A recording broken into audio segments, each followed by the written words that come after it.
Hello dear listener, and welcome. As the day gently fades, and the world outside softens into twilight, let us drift together into a realm where the very fabric of reality behaves in ways that are, at once, profoundly mysterious and breathtakingly beautiful. Tonight, we will journey into the subtle whispers of the universe, exploring the deep, quiet waters of quantum mechanics. Take a slow, deep breath with me now, allowing your shoulders to relax, your mind to quiet, and your body to settle into a space of comfort.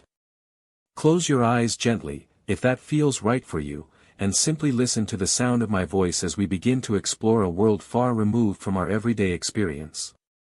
Quantum mechanics, it is a name that might sound complex, even daunting, but at its heart, it is simply the most fundamental physical theory we have.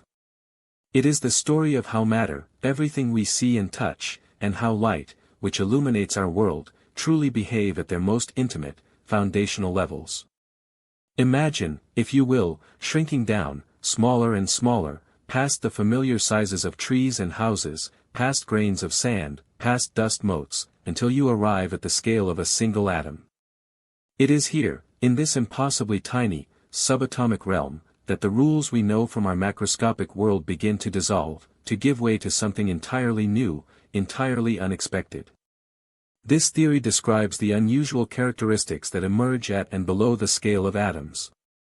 It's the bedrock, the very foundation, of an entire universe of quantum physics, stretching its reach into quantum chemistry, where it explains how atoms bond, into quantum biology, hinting at the strange ways life itself might leverage these rules, into quantum field theory, which seeks to unify these ideas, into quantum technology, shaping our future, and into quantum information science, which reimagines how we might store and process knowledge. It is truly an all-encompassing tapestry of understanding. For centuries, our understanding of the world was governed by what we now call classical physics. This grand, elegant framework, pioneered by minds like Isaac Newton, describes with remarkable accuracy the motion of planets, the trajectory of a thrown ball, the flow of water, and even the intricate workings of a finely tuned clock. It paints a picture of a world that is predictable, deterministic, where every cause has a clear effect, and where objects have definite positions and momentums. And indeed, for most of our ordinary lives, for the macroscopic world we inhabit, classical physics remains a perfectly valid and useful description. It tells us how to build bridges, how to launch rockets, and how light behaves as it travels across a room or through a lens, even down to the level of an optical microscope. But something profound shifts, dear listener, when we attempt to apply these classical rules to the truly infinitesimal, to the submicroscopic scales of atoms and the even smaller particles that dwell within them, like electrons and quarks. Here, classical physics simply falters. It is not enough. It's as if we've tried to describe the delicate dance of a hummingbird with the robust vocabulary of a lumbering elephant. The language doesn't quite fit. It's a beautiful thought, isn't it, to consider that our familiar, seemingly solid world, governed by the precise laws of classical mechanics, can actually be seen as a grand, comforting approximation of quantum mechanics. At our scale, the quantum weirdness averages out, the probabilities coalesce into certainties, and the fuzzy edges sharpen into definite lines. It's as if the deep, complex symphony of quantum reality simplifies into a more straightforward melody that our senses can easily perceive and understand. This is a profound insight. Classical physics is not wrong, but rather a special case, a larger, less precise shadow cast by the vibrant, probabilistic light of the quantum world. Now, let's allow our minds to gently explore some of the truly captivating characteristics of these tiny quantum systems. Imagine, if you will, a ladder. In our everyday world, when we climb a ladder, we can stop on any rung, or even somewhere between the rungs, if we're careful enough. We can continuously vary our height. But in the quantum realm, for certain properties, it's as if the universe provides only specific, distinct rungs, and nothing in between. These are called bound states, and they are quantized. This means that quantities like energy, momentum, and angular momentum, when measured in these tiny systems, don't exist along a smooth spectrum, but only in discrete, specific values. Like notes on a musical scale, or colors in a rainbow, they have specific steps. An electron orbiting an atomic nucleus, for instance, cannot possess just any amount of energy. It must occupy one of several distinct energy levels, like being on a specific stair step. It can jump from one step to another, absorbing or emitting a packet of energy, but it cannot linger in the space between steps. This is a radical departure from the classical world, where such quantities are imagined to be continuous, capable of being measured with infinite precision along a smooth scale. The universe, at its heart, whispers a language of numbers, of discrete packets, of fundamental units. Another truly mind-bending characteristic that emerges from this subatomic world is something called wave-particle duality. Try to picture this with me. We are accustomed to classifying things as either particles, like tiny, distinct marbles, or as waves, like ripples on a pond or sound waves traveling through the air. A marble is here, in one place, at one time. A wave, on the other hand, is spread out, diffuse, and characterized by crests and troughs. They seem to be fundamentally different things. Yet, when we look closely at quantum systems, at things like light or electrons, we find that they can exhibit characteristics of both. In some experiments, they behave distinctly like particles, showing up in a definite location, as if they were a tiny, localized entity. In other experiments, designed differently, they behave unequivocally like waves, spreading out, interfering with themselves, creating patterns that only waves can make. It's as if the universe cannot quite make up its mind, or perhaps, our human categories are simply too limited to describe its true nature. It's not a wave or a particle, but something more profound, something that transcends our binary understanding. It is a wave-particle, a wavicle, if you will, a concept that stretches our imagination and asks us to embrace ambiguity and paradox. And then, dear listener, we encounter a principle so profound it resonates with philosophical depth, the uncertainty principle. Imagine you're trying to perfectly focus two lenses at once, one on the precise location of a tiny, darting firefly, and another on its exact speed and direction. In our everyday world, with enough care and precise instruments, we believe we could, in principle, achieve this. We could predict its future path with absolute certainty, given enough initial information. But in the quantum world, it is fundamentally different. The uncertainty principle tells us that there are inherent limits to how accurately we can predict the value of certain physical quantities before we measure them, even if we know everything that could possibly be known about the system beforehand. The most famous form of this principle, articulated by Werner Heisenberg, states that you cannot, no matter how clever or precise your experiment, simultaneously know both the exact position and the exact momentum, which is related to speed and direction, of a quantum particle. The more precisely you try to pin down its position, the fuzzier and less certain its momentum becomes, and vice versa. It's not a failing of our instruments, it's a fundamental property of the universe itself. This has deep philosophical implications. It suggests that there is a fundamental indefiniteness to reality at its core, a blurring around the edges of existence that cannot be erased. It challenges our classical notion of a perfectly predictable, clockwork universe, replacing it with one that harbors an intrinsic element of chance and irreducible uncertainty. It's as if the universe holds certain secrets so closely that the act of prying into one aspect inevitably makes another aspect slip from our grasp. These extraordinary ideas didn't emerge all at once, like a sudden flash of lightning. Instead, quantum mechanics arose gradually, like the slow dawn of a new day, from persistent observations that simply could not be reconciled with the comfortable confines of classical physics. Imagine the frustration, the sheer bewilderment, of brilliant minds trying to explain phenomena that defied all known rules. One of the first gentle cracks in the classical edifice appeared in 1900 with Max Planck. He was grappling with a problem called black-body radiation, essentially, how objects glow when heated. Classical physics predicted a catastrophic outcome, an ultraviolet catastrophe, where objects should emit infinite energy. But Planck, in a stroke of genius, made a revolutionary assumption. He proposed that energy wasn't emitted continuously, but in discrete packets, or quanta, like tiny bundles. This seemingly small mathematical trick, a desperate measure to match experimental data, unexpectedly resolved the problem and planted the very first seed of the quantum revolution. It was as if he had glimpsed the quantized nature of the universe without fully understanding its profound implications at the time. Then, just 5 years later, in 1905, another giant emerged, Albert Einstein. In one of his Annus Mirabilis papers, he brilliantly explained the photoelectric effect, the phenomenon where light shining on a metal surface can eject electrons. Classical wave theory of light could not explain why the energy of the ejected electrons depended only on the frequency of the light, not its intensity.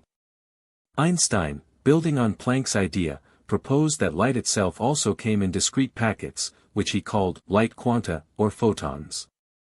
Each photon had energy directly proportional to its frequency. This beautifully explained the photoelectric effect and solidified the idea that energy and frequency were intimately, mathematically linked, further cementing the particle-like behavior of light, even though it was already known to be a wave. These early, pioneering attempts to understand microscopic phenomena are now fondly remembered as the old quantum theory. They were brilliant patchworks, insightful hunches that pointed the way forward.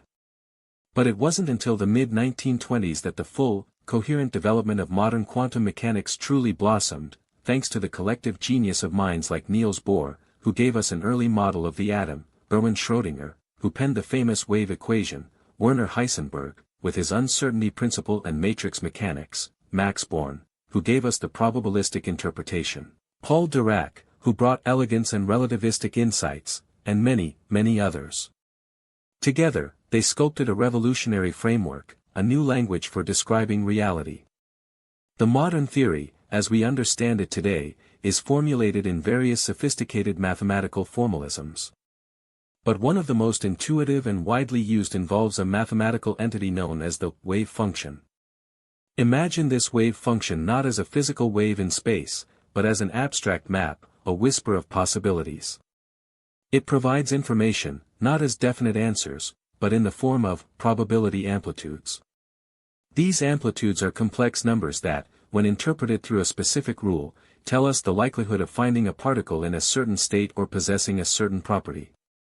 Let's delve deeper into this probabilistic heart of quantum mechanics.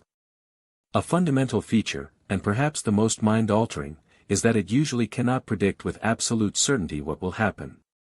Our classical world thrives on certainty. If you know the initial position and velocity of a ball, you can predict exactly where it will land. But in the quantum realm, such certainty evaporates. Instead, quantum mechanics offers us probabilities. It tells us the likelihood of various outcomes, but not which outcome will definitively occur. Mathematically, this probability is found by taking the square of the absolute value of that complex number we mentioned earlier, the probability amplitude. This crucial step is known as the Born rule, named after physicist Max Born, who gave us this essential interpretive key. Consider an electron, a tiny, fundamental particle. In the quantum view, before we measure its position, we cannot say it is here or there. Instead, it is described by a wave function, which assigns a probability amplitude to every point in space. It's like a cloud of potential locations, a shimmering fog of where it could be. When we apply the Born rule to these amplitudes, we get a probability density function for the electron's position. This function tells us, for example, that there's a higher chance of finding the electron here, a lower chance there. But the theory cannot tell us for certain where the electron will be found until we perform an experiment to measure it. The act of measurement, in some profound sense, seems to collapse this cloud of possibilities into a single, definite reality. This is the best the theory can do, and it has been verified experimentally to an astonishing degree of accuracy. For instance, the refinement of quantum mechanics that describes the interaction of light and matter, known as quantum electrodynamics, or QED, has been shown to agree with experimental results to within 1 part in a trillion when predicting the magnetic properties of an electron. Imagine such exquisite precision. Yet, despite this accuracy, the fundamental indeterminacy remains. The Schrödinger equation, another cornerstone of the theory, doesn't predict definite outcomes, rather, it describes how this collection of probability amplitudes, this wave function, evolves over time, allowing us to predict the probabilities of future measurements. The mathematical rules of quantum mechanics lead to further fascinating consequences.